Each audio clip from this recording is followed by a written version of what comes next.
Well, hello, everybody. Hello, hello. Happy Thursday and welcome. Welcome to Live with Leslie.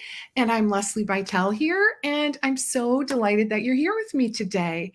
I've got a great topic for you today. Oh, my goodness. You guys are going to love this. So excited, especially if you are an integrative health professional and you are looking to crack the code on getting referrals. Okay. I love this strategy so very much. And, what I've noticed is sometimes when we're in an online space, sometimes we kind of forget about referrals, right? We're like so busy with SEO and Instagram and like all the online things. So that's why I'm really excited to go to this is just the best strategy.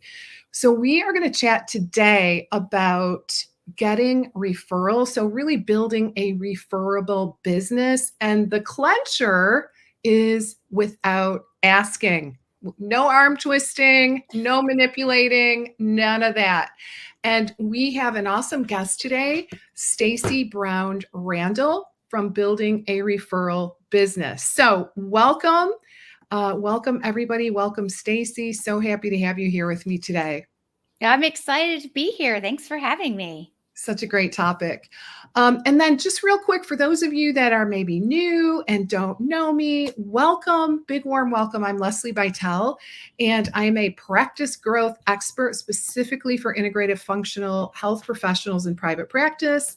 And I help my clients to attract more right fit clients into their practice, sell more programs, and really ultimately grow a profitable practice. So with that little bit of background, let's jump into this great topic today. So Stacy, can you give us a little bit of the backstory? Now, this is our second time doing a live. Yeah. So we might have some people that have maybe seen us chat before, which is awesome. Welcome back. For those of you that haven't met you, tell us a little bit about your backstory.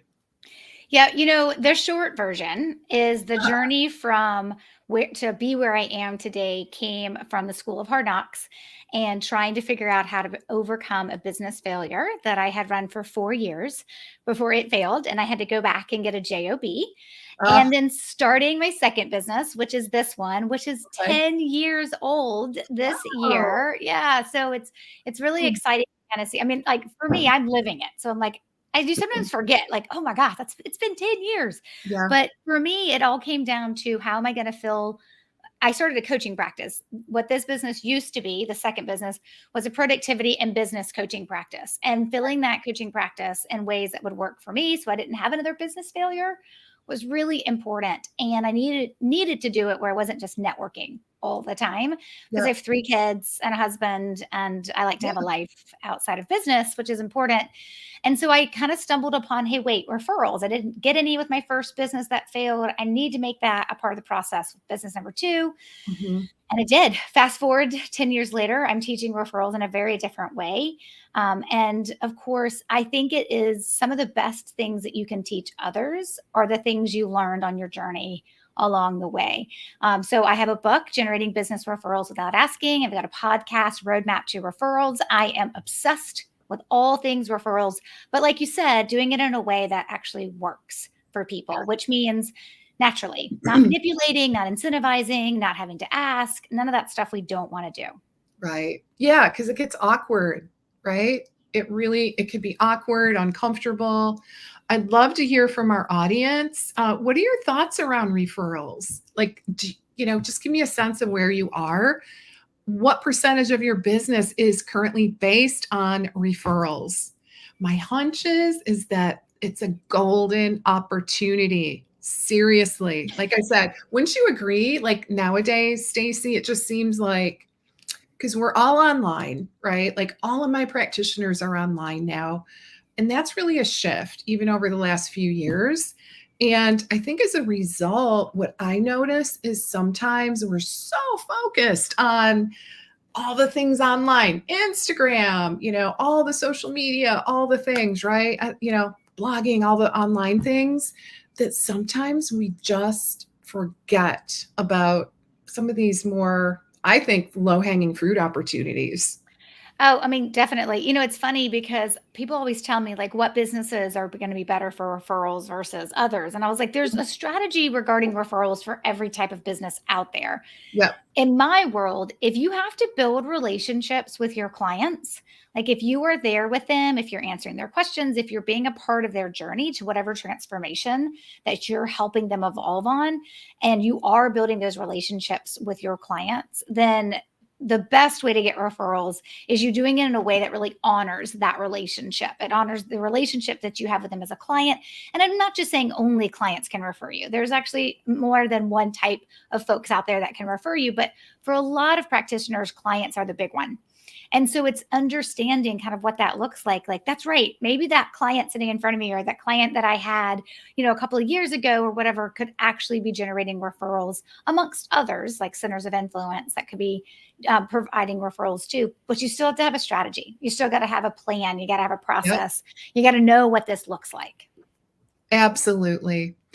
So, where should we start with this conversation? Do we want to start by talking a little bit about what the plan would look like? Because I think I agree with you. Like, most of the time, what I observe is just like there is no plan at all. We just kind of cross our fingers and hope for the best, but there is no plan. Yeah. And the hope strategy, well, hope is a beautiful thing.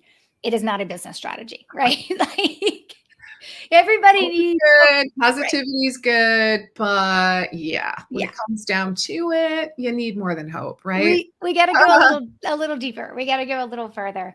We always okay. So there's a lot of people out there in the marketplace, and I'm pretty sure your folks have experienced this as well, where they will want to learn about referrals, and they'll be taught a strategy. Right. Or maybe it's not even a strategy, it's more of a tactic. Hey, you just need to ask for them. So here's who you ask, when you ask, how often you ask, what you're saying when you ask, right? It's like all the things, but it's Yep, very specific to seeing everything with a referral as it's a nail and you're the hammer. And yep, so everything has to be handled in this one way. You got to ask. Or you'll see people who say the only way to get referrals is that you got to pay for them. You got to have some kind of like referral mm, commission type program right, where you're giving kickbacks to the people, right, that are actually going to ultimately refer people to you. And when that stuff's above board, like, not a big deal. But a lot of times it's done under the table, right? It's like a mhm, kickback kind of a thing.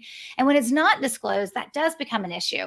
And so I think at the end of the day, when people are thinking about referrals, the first thing to recognize is there are a lot of people out there that would be happy to teach you their one tactic when it comes to generating referrals. But you mhm, also have to understand how they're approaching it. And that means they're probably thinking about referrals from a very specific mindset.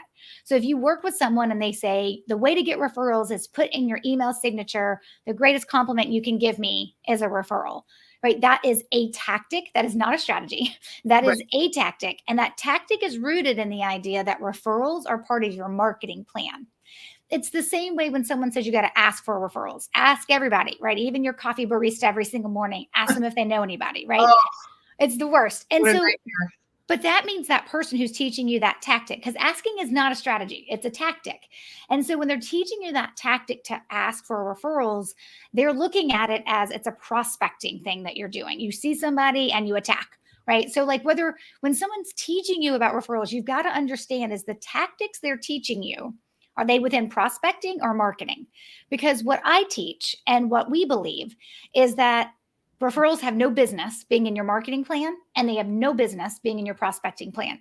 Now, prospecting and marketing are good. You need all the things, right? I would never tell someone, just get off Instagram, just stop doing article. I would never tell someone that, right? You need a holistic look at your business from how you're going to build your reputation, right? And be out there and be seen and be credible and be found. But the reality of it is, referrals is a standalone concept, and it should be treated as such when you're thinking about how to integrate referrals into your practice. Mhm, And that's really important. I think it's the piece that people miss starting out. So then they get down this path and they're like, but I don't want to ask, or I don't want to put in my email mhm, signature that. And they're like, but I'm left with nothing else. I'm like, that's because you were looking for a tactic that was rooted in a mentality that doesn't actually fit what you're ultimately looking for. So we teach that referrals is the third leg to your sales strategy. Have your right, prospecting, have your marketing, have your third leg, which is referrals, which means we don't teach one particular tactic, right? We look at it from like a referral, what we call a referral ecosystem. Okay.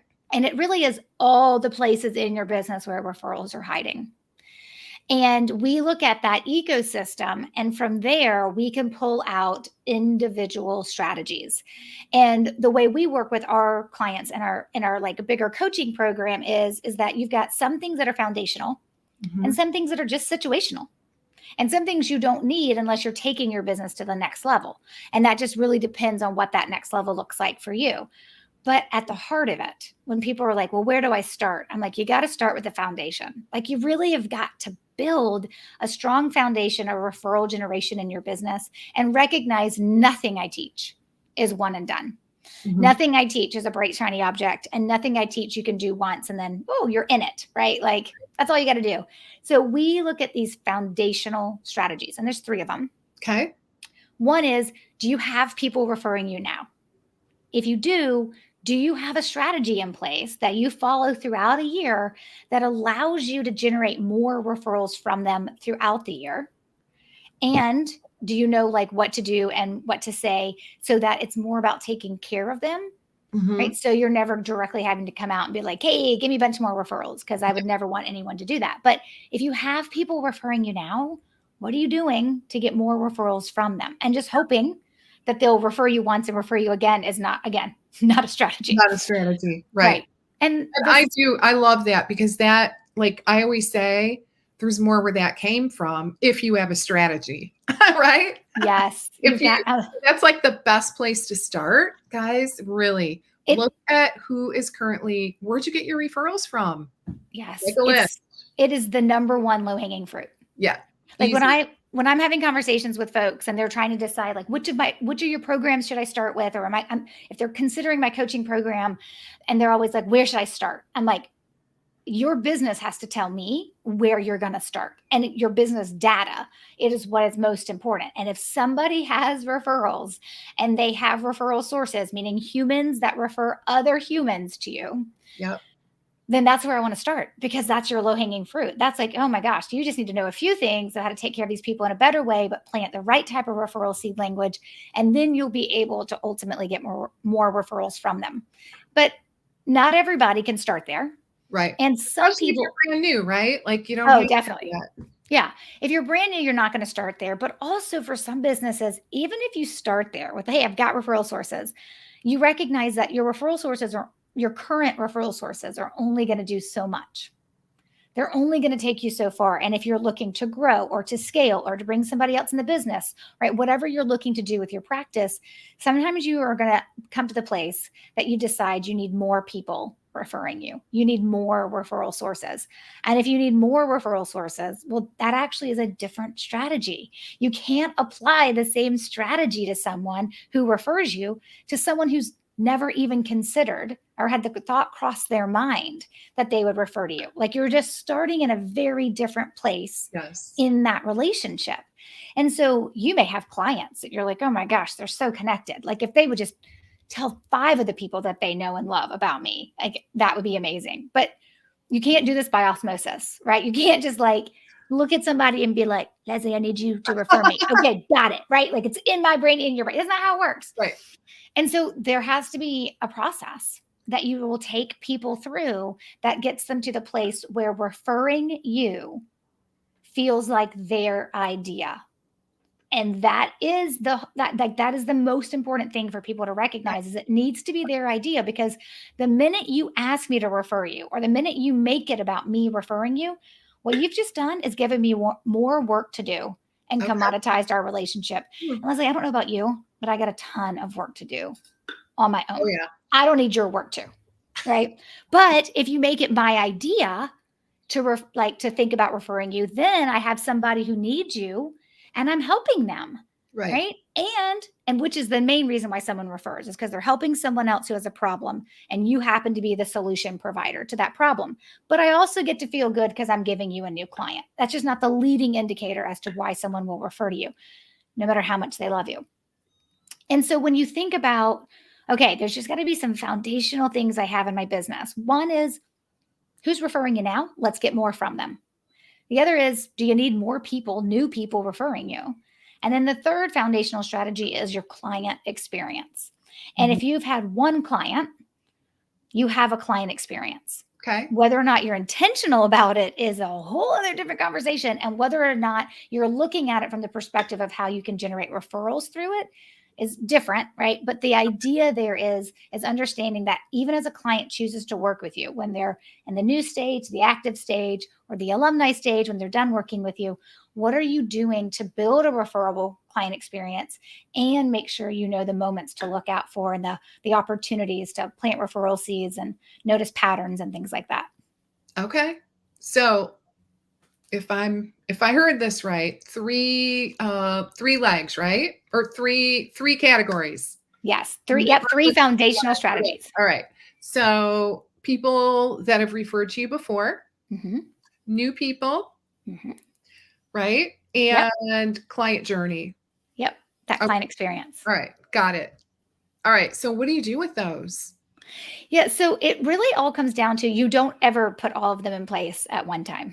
Right. That's All right. One like thing a at a time. right. It's like a recipe for disaster. And the truth is for some folks, they're like, well, I'm going to need all three. I'm like, you might not.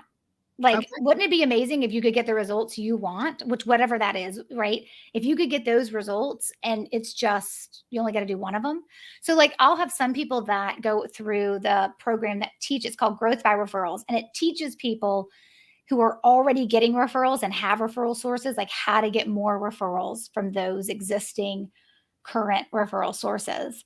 And I'm like some people can double or triple their referrals in a year Yeah. just from the people already referring them. They don't have to do anything else. Like, and if that's you, it'd be great just to do one strategy. But the very first thing, Leslie, they have to do is they have to figure out, well, which one's the best place to start? If they're Okay. really at that place and they're like, okay, I'm going to get serious about referrals.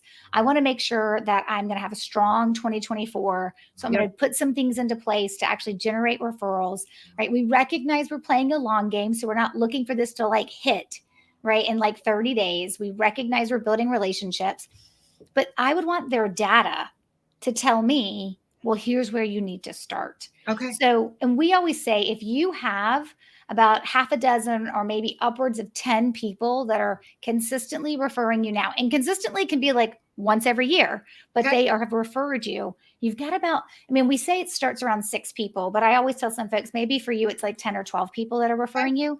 Then you may just need the strategy that shows you what to do to take care of them and what to say so you can get more referrals from them. But Okay. I can't tell you that until I know your data.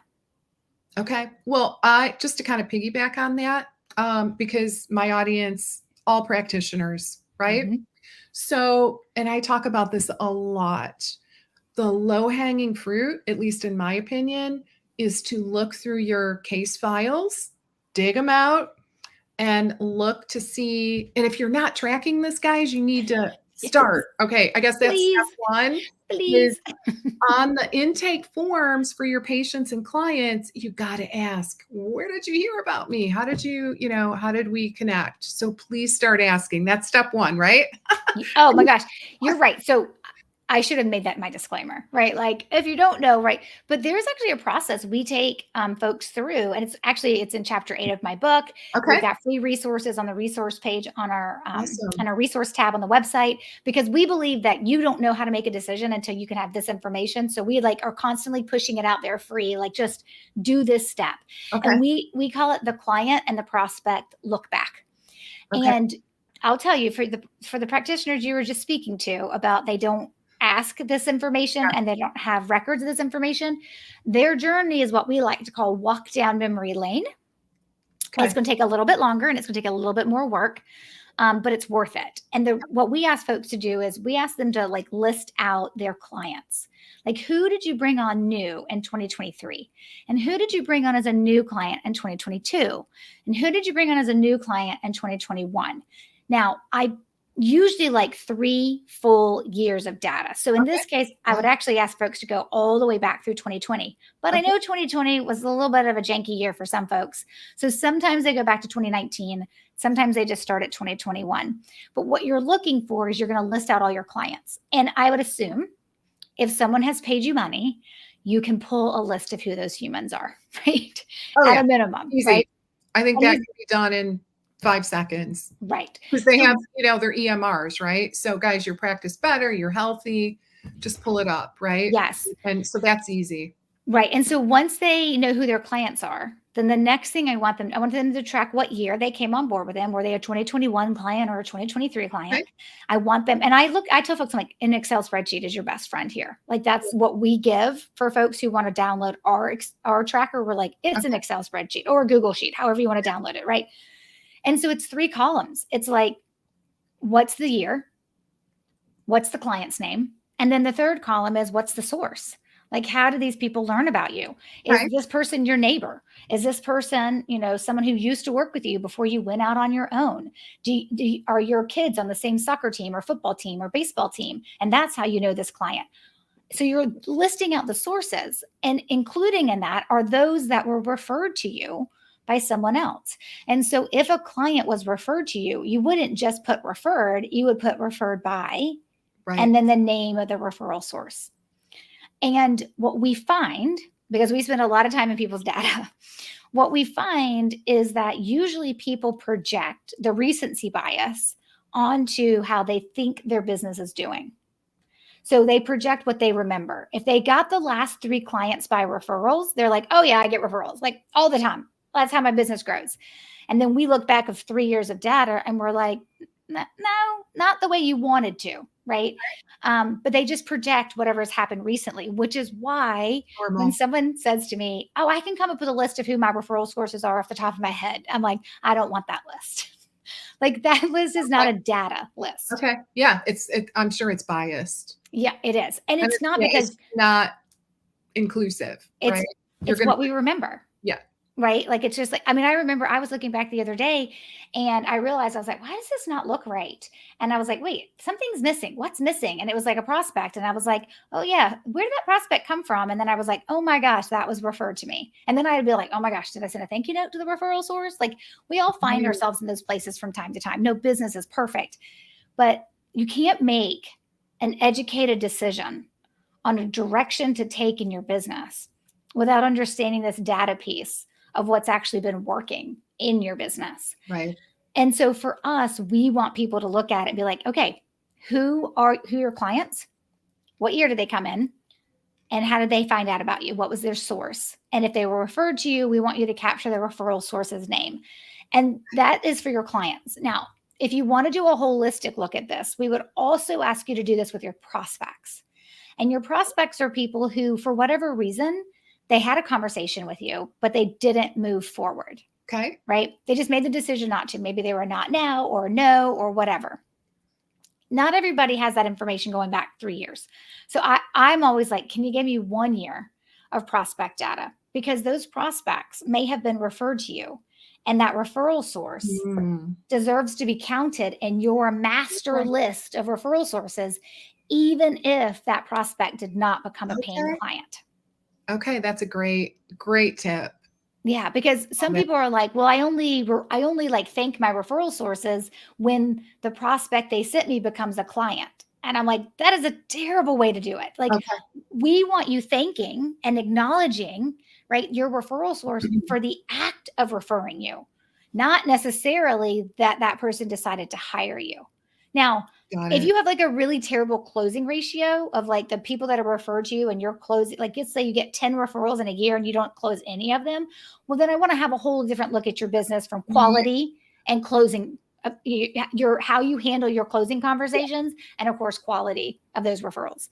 But Mhm. that data is going to tell us everything we need to know about the health of referrals in your business, and that's where we start to make like really smart business decisions around referrals. Okay. I love that. Okay. So, big takeaway, guys, ask how'd you hear about me if you're not already doing so? And then I think a great second step is to revisit your files for the past 3 years. Many people in our space were actually very busy during COVID. Oh, Oh okay. my God, like, I don't know, like skyrocketed, believe it or not. So wait. What you're saying is it took a global pandemic for people to get smart about their health and their life and Perhaps. their Um, like all this. yeah, Oh, it's good. super, super interesting. But a lot of people were crazy busy during that time in our space. So it's really interesting about that. So anyway, so I don't think we have to go to 2019 necessarily. I mean, everyone's different, but to go back the last 3 years and put it on an Excel spreadsheet, right? And include the prospects, the people that wanted to work with you or reached out to you and were referred, but for whatever reason, they didn't move forward. That's a great list to have anyway, guys. If you're not keeping track of the no's, then we need to talk. We need to talk. Yes. Yes. It's something we do it every January in my coaching program where it's all of our trainings are like, they're recorded, right? So like they're recorded, you go access, depending on when you join, you go access them on whatever like roadmap I've given you based on where you're starting from. But Yep. there's one that even though it's recorded, I teach it live every January, just because I think it's so powerful. And it's exactly what you said is we will go back through and we will pull the list of all the prospects that were referred to you. So let's pretend this is January of 2024. Pull the list of all the prospects that were referred to you in 2023 that didn't say yes. Actually, pull all the prospects, right? We're going to pay attention to the prospects that were referred to you. And then I teach a very specific strategy of how to reach out and re-engage them to see if now's the right time to move forward, right? And if you're referred, there's a very specific way I want you to do that from a language perspective. Okay. But you should be doing that to all your prospects. Yeah. I mean, January is a great time for people to be like, this is the year I'm finally going to get serious. And you need to be there so that they have the right place to go when they make that decision. So I have a specific strategy that I teach if your prospects were referred to you, but anybody that came as a prospect, you should be following up with them at the beginning of the year if they didn't say yes the last year. Yep. 100% agree with that. I love it.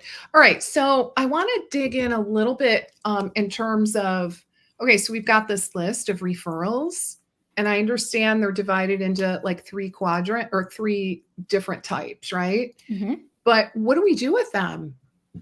Yeah. So what is that nurture process? What does that even look like?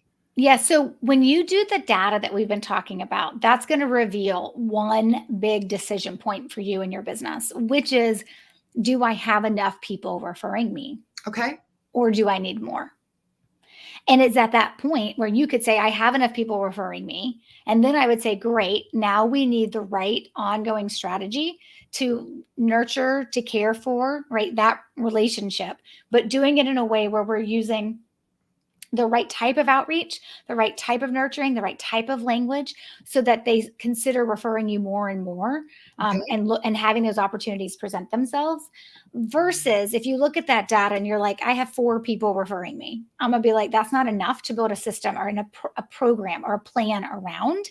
Then I would tell you, no, you need to learn the process to cultivate new people to refer you. So they're different. And that's the one thing I want to say before I dig into both of them. They are different because we are talking about 2 totally groups of people. There are people who are willing to put their reputation on the line and refer other people to you. And then there are people who've never put their reputation on the line to refer someone to you. And so the process is different, and they've got to be in 2 categories. We actually label them as existing referral sources, referred you before, and potential referral source. We want them to start referring us, but they've never done it. Now, within whether they're a potential referral source or an existing referral source, they still fall into one of 4 types.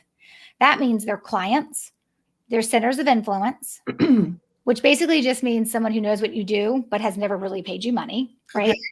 And so not only are they clients or centers of influence, it can also be for some, the family and friends. For some of you, you'll never have your family and friends refer you. For others, it may be actually a strong way that you started your business. It might not be a sustaining way, but it could be a way that you started your business. And then strangers. And so when we're looking at those types, it does matter. If you've got a client that's never referred you and you want them to refer you, there's things that you would do through our process that we teach that would look different if you had a client who's already been referring you. And so that demarcation line between the 2 types, between the 2 categories, existing referral source, potential referral source, regardless of their type, client, COI, et cetera, really, really matters. And then to your point, we do want to follow a process There are two different processes of how we get more referrals from our existing referral sources, and we Okay. turn someone into a referral source who's never actually referred you before. Okay. Can you expand a little bit on that? Yeah. So when you are looking at people who have referred you before, right, we are looking to create a process. We build everything in a 12-month calendar. You are absolutely not doing 12 things. You are not doing something every month. That is way too much, right? But here's what you're not doing. You're not, this is when we build, let me back up. Let me say it this way. When you build your plan, we call it touch points. Some people like the word outreach, doesn't matter to me, but it is your outreach, your touch points to your existing referral sources. When we build a plan, we build somewhere between 4 and 8 touch points in a 12-month calendar year. Okay. The sweet spot for most folks is 6 to 7. As you start this in your second year, or your third year, or your fourth year, like I have people who are with me in their 8th year, right? Wow. As you start this and this ongoing kind of way, you can usually get away with 4 or 5, but most people need 6 or 7 in that first year. But again, it's not like you do something something every single month for the first quarter and then do nothing the rest of the year. There's a cadence, and we build what that plan looks like based on the science of how it's going to work from behavioral economics perspective, from a science perspective, but also based on who your people are.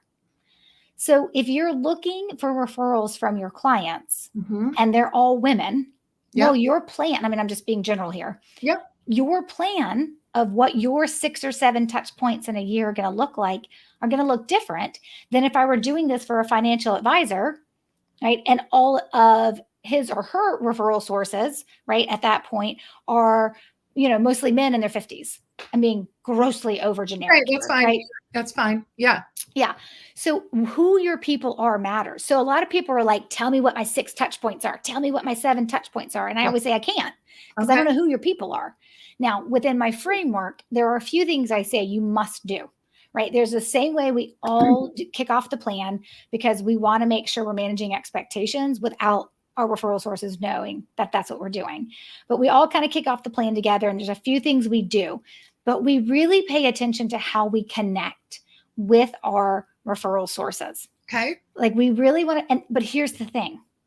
If you were to tell me, Leslie, that you had 20 referral sources, right? I'm probably like lowballing you, but let's just say you've got like 20 referral sources. Mm-hmm. If you were to, what I'm saying is, I don't mean 20 referral sources times 5 individual touch points. And I don't really do math in my head, but I think that's 100, right? Yeah. I'm not saying 100 individual different touch points throughout the year. Okay. I'm talking about like 6 or 7 touch points that's delivered. The same touch point is delivered to each of those 20 people. Okay, that's doable. Right? But here's the secret. What we have our folks do, right? And this is what we always say, this is like our secret sauce. What we're going to have you do as that outreach with the language we're going to teach you to use, when I receive it from you, it's going to feel very personalized for me. It's just not going to be personalized only for me. Right. But the thing about referrals is, and referral sources, I'm not teaching you the latest and greatest billboard strategy where you put up the billboard and nobody else in your industry can because we've all seen it. Your referral sources are yours. And so that matters in terms of they are only going to see that happening from you. So the fact that you're doing it for 20 people or 7 people or, 55 people, that actually doesn't matter, but it's going to feel very individualized. And we kind of teach this proprietary way of how we look at behavioral economics and how we look at the psychology of trust and how we look at relationship building. And we look at the dynamics behind relationships, and we build out a framework of what your touch points will be.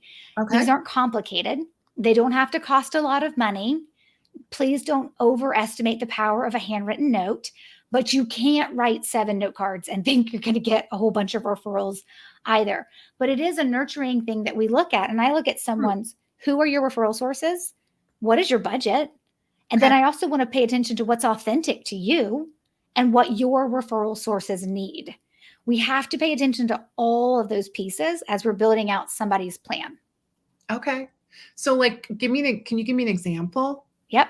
Okay. So I find that this is one of the easiest examples to give because instantly we're all going to be able to visualize it. This doesn't mean I'm recommending everybody go out and use this touch point. Okay. So when I started this business, before I figured out how to make referrals work and then shifted my entire practice to just teaching referrals, when I started this business, I was a productivity and business coach. And in the beginning, I'll be honest, anything with referrals, it was like throw some stuff on the wall and let's see what sticks, like spaghetti, because I didn't know what I was doing. I just knew I didn't want to ask and I didn't want to pay and I didn't want to do any of those things, right? And so for me, it was let's just try some things. But when I really started to pay attention to who is actually referring me, right? I did my first data dive that I've just taught your audience to do. When I did my first data dive, after my first year, I'd gotten 112 referrals that I never asked for. And I was like, I should probably be paying attention to what's going on here, right? And so I'm paying attention to what I'm doing, but I'm also paying attention to who is referring me. Well, it turns out that as a productivity and business coach, about 80% of the people that were referring to me were business owners. A lot of my clients referred me, and I coached business owners, and I coached business owners that were also parents. Now, when I looked at my top referral sources, there was like almost all of them were business owners and also parents. There's like one or two that weren't parents, but they were all business owners.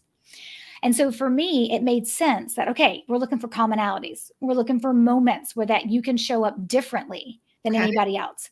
Like, don't show up on, it's integrative health day and like do a touch point. Actually, don't do that, right? Because tons of other people in your world are. So I paid attention. I'm like, okay, these are business owners and their parents. Well, one of my 6 touch points throughout the year is going to be Mother's Day and Father's Day. It was just a recognition of that day. Nobody expected to hear from the business coach. They were either a client of Mother's Day or no, right? And whether they were a client of mine and referring to me, or they were just referring to me, they had to just be a referral source. Nobody expected to hear from me on Mother's Day or Father's Day. For Mother's Day, I sent the females in the group a Wonder Woman water bottle. Okay. And it was really simple. It was just like, hey, never forget, you're a hero. Yeah. Right. And there wasn't like this. And my logo wasn't on the Wonder Woman water bottle. I didn't stick my name on there. I didn't put a sticker on there that like, don't forget, Stacy gave this to you, because guess what? When what you do is memorable but what you do is memorable and meaningful, they don't forget it. Right. They're like, I mean, I bet if I ran in, and this was like 10 years ago now, I'm pretty sure if I walked up to somebody and I'd be like, and we would just have a conversation, I'm sure at some point they'd be like, do you remember when you gave me that water bottle, that Wonder Woman water bottle? Like, because it became a topic of conversation. Not every touch point needs to be like that, right? But for them, they felt seen and heard and cared for. And I got to make sure they knew that I didn't take them for granted for referring clients to my business. Okay. So do you make any reference when you say, hey, some touch points you do and some you don't. It just depends. We typically say end of year holidays like Hanukkah or Christmas, birthdays, and very personal touch points. You don't make really any reference to referrals, but because you're doing 6 or 7, you're going to plant the referral seeds. So don't worry. It's ultimately going to happen.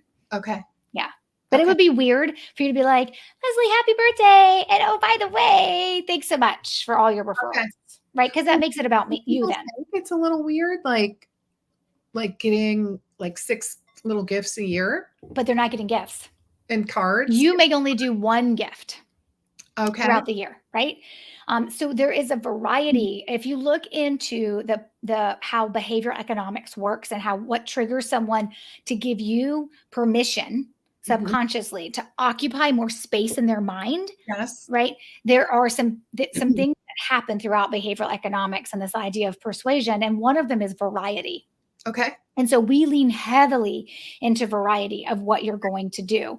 And everyone's looks a little bit different, right? Because are your people local, or are they like, I have referral sources that are international. I will never meet them in person. Right. Same. Right. And so from that perspective, I'm not going to go have coffee with them. Like, that's not going to be part of my plan, but there's got to be a variety to what you do. And that's when I tell folks, like, I cannot tell you all the things you're going to do in your plan, right? Until you can tell me who your people are, right? Or not tell me, but you can identify who your people are. And then when I take people through the process of the framework of building out their touch points, and then of course we give examples, right? Like the water bottle one, it helps people be like, oh, here's what I want to do. Okay. Because it has to be personalized and authentic to you. Okay. So interesting. Yeah. So I obviously, if it's a male, you're going to do something a little different. But most likely the common link is that even in your case, if it was a male, most likely they're also a parent. Yeah, and that was back in the day, right? When I was a productivity and business coach. And you're right. Okay. So I did Mother's Day and Father's Day. So it was like one hit in May, one hit in June, but they were counted. I counted as one touch point. Okay. But yeah, most of the time, it's what you're going to do is going to be delivered to all of them, whatever it is, whatever that touch point is, will go to. And gender doesn't matter as much Mhm. unless it's really indicative of the business that you're in. There's a lot of times where I will look at certain industries and I'll see more male referral sources versus other industries. I see more female referral sources. And then some, it's just a beautiful hybrid mix. Okay. So interesting. All Yeah. right. This is pretty awesome. Actually, I want to put this on. Yeah. Okay, so I don't know who this is from. Facebook sometimes hides the identity. Okay, restarting RD in private practice, basically from scratch, and learn that here in California, we are required by state law to have a doctor's referral, even if you are cash based. Any comments? Um, that's super interesting. I got to tell you, I don't know if you know the answer to this. So I guess I want to make sure I understand the question. Oh, hey, Eileen. She is actually I mean, hey, she's one of your clients, one of my clients. yep. We love ourselves some Eileen, Eileen. love you. Um, Oh, maybe Eileen can Eileen, actually. this is from you. I'm guessing what she's saying is that for someone to come to you, they have to be referred by a doctor. Okay. Are you reading it the same way? Yeah. Yeah. That's how I'm Okay. using it. Yeah, so that's a little bit different, right? I mean, and Eileen and I've had these conversations, and I always teach folks like you need to have more than just one way that you're going to cultivate your practice. Because when I do have people who are like, I want to get more referrals from doctor offices, I'm like, it's like the uncharted territory. It's like it's really hard to get in, and Right. I have people in my program that I always say, you need a client. That is the reason why a doctor will refer someone else is because that doctor had a client tell them, this is who I go to. Okay. Right. And that's how Marsha's it, back. Hey, Marsha.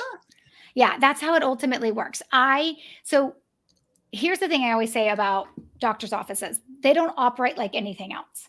No. You can do my 6 or 7 touch points the way I teach you to do them, and they may not even make it to the doctor because there is always going to be someone and like that's going to be there in front of. So right, you have to think about other ways to develop those referral sources. Yep. Even if someone is referred to you, right, that doesn't mean they can't still get their doctor to say yes, and then now you can go see this person. Maybe Eileen has some different opinions of how she's modified my program to make it work for her in that way. But those doctors' offices, I totally get it. They're a little bit different, and getting referrals for other. And I think Eileen does something a little slightly different as well. I love it. With her studying practices too. So yeah. Guys, I have an ebook. Let me see, ERRALS, if I can spell that correctly.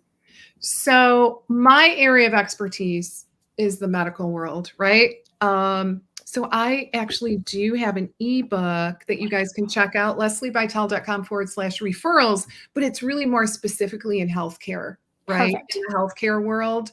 And it's really more around, what to say, because that's the big question is how do I get in? The big conundrum that I always hear, and believe me, guys, I've been there. I come from big pharma. I come from 13 years of sales and marketing in pharma and diagnostics, right? So one thing I learned is how to work a doctor's office, right? Like big time. You had to, otherwise, you just couldn't be successful in that industry. So it's really, I will just say, like, one tip is befriend the lady at the front desk. Right. She is your BFF. All right. Because what I see a lot is you just walk in and just try to bypass her. Don't do that. So step one, get to know the lay of the land, and I would just really become friendly with the office, right? You don't have to go right to the doctor. Sometimes It just works out better that way. All right, guys. Yeah, and I think Marsha also said that her thought is that explaining it to the potential client so that they would then go to their doctor to get their referral. Okay. Yeah, I mean, I've had that personally, that I've done that, right? Like I had to have back surgery. I'm entirely too young for someone who needed back surgery, but it happened. Yeah. And the doctor referred me to someone, and I was like, like, No, I I trust have my doctor. I love my doctor, but we're talking about someone cutting into my back. Like, I need to know who I get is someone I'm going to trust. So I called a friend to. who is also a doctor, and I said, who would you send your wife to? So if someone was cutting Yeah. into your wife, who would you send right to them? Right. And he was like, here's two people I recommend in both of the healthcare systems we have here in Charlotte. And within both systems, he was like, here's this guy and here's this person. Okay. And so I went with one of them. So I think it has to do a lot with how, us as patients decide to advocate for ourselves. But yes, what I would tell you with the book that Leslie put out there, understanding how it works and like getting into a medical office and getting into a doctor's office, it's just different from It is. how referrals are going to work in the way that I'm going to teach you. I'm going to teach you to look at it from the perspective of your client and other centers of influence, even though it sounds like in California, they're going to have to do one more layer of then getting a doctor to say, yes, you can go see this person. Right. So I'm assuming they need a referral and probably a diagnosis, right? In California. Right. Yeah. So I guess particularly if they want insurance to cover it too. Right. So my thought is I'll explain. Oh, yeah. Okay. Send their doctor to get the referral. Yeah. That's what I would do. Okay. That California, right? I mean, it's like their own little nation state. An extra hoop for you to jump through. Yes. So, yes, for MNT. Okay. For MNT. Right. I got that. So it is a different world for sure. Okay. So what would you recommend as the next step for our audience here? Yeah, I think that if they can go through the process we talked about, Okay. right, of identifying who are their referral sources and how many they have. And of course, again, it's in chapter 8 of my book. If you want to go back through generating business referrals without asking, go to the resource tab on my website, stacybrownrandall.com. You can download our spreadsheet. It'll walk you through how to do it. But once you know how many referral sources you have and you're like, okay, I want to take care of these people in a better, different way. How do I do that?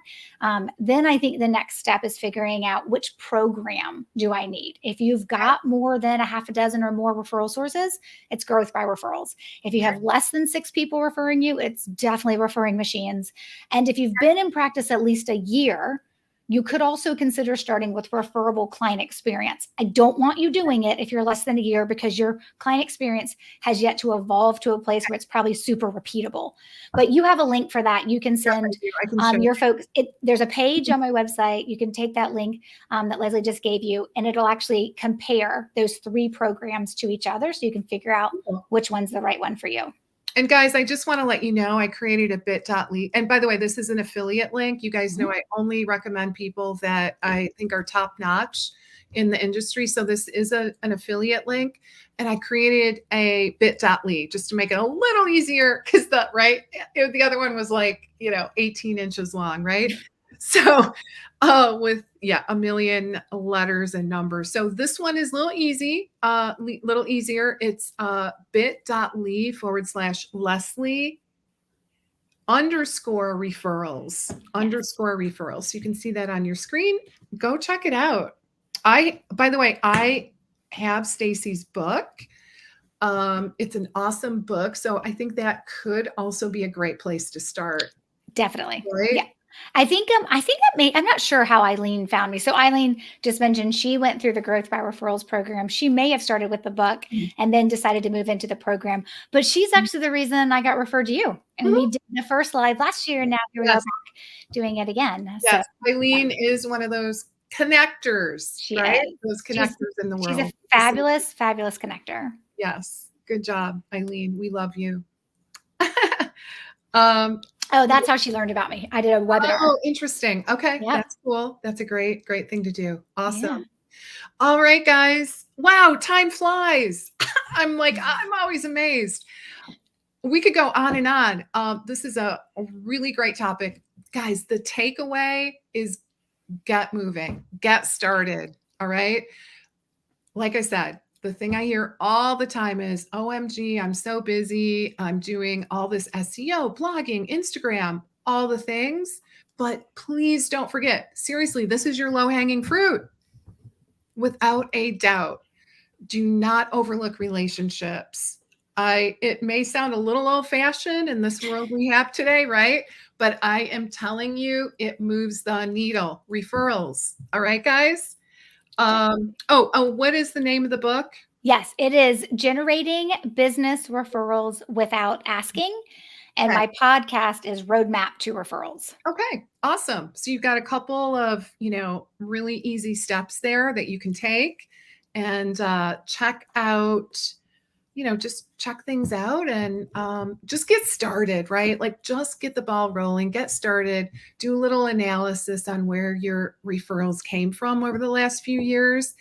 And I think that'll really tell you a lot in terms of how to move yourself forward. So this was super inspiring to me as well. So I really appreciate that. I greatly appreciate you spending time with us today, Stacy. Super fun to reconnect. My pleasure. Yeah, we'll do this again for sure. And to our audience, thank you so very much for joining us. I hope you got a ton of value. And most importantly, I hope you're inspired to take some action, right? And just kind of reframe and look at building your business in a new way. All right, everybody. So take care. Have a great rest of your day. And I can't wait to see you next time. All right. And thanks again, Stacy. Bye, everybody. Bye. Thank you. Take care.